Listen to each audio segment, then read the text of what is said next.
kapuso, ano bang naipon natin dyan noong 2023? Ikaw, partner. Naku, marami. Ano yun? Manlibre ka naman. Kagandahan. Pagmamahal. Pagmamahal. Ayun, madami talaga, di ba? Samantala sa Cavite City ho kasi, isang lalaki ang kumasa sa 1-year 50 peso ipon challenge.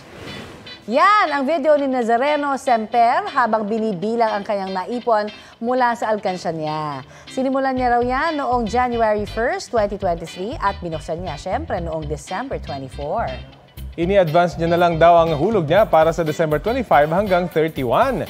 May mga nailagay rin siyang 500 at 1,000 pesos mula sa sobra niyang bonus at incentives.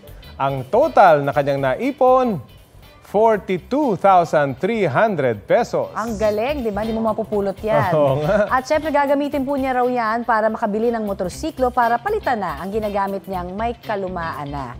Pinost niya yan para syempre maging inspirasyon sa iba.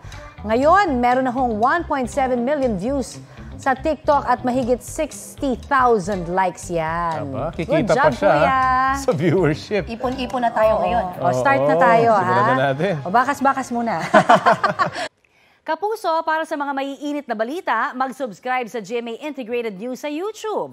Sa mga kapuso naman abroad, subaybayan nyo kami sa GMA Pinoy TV at sa www.gmanews.tv.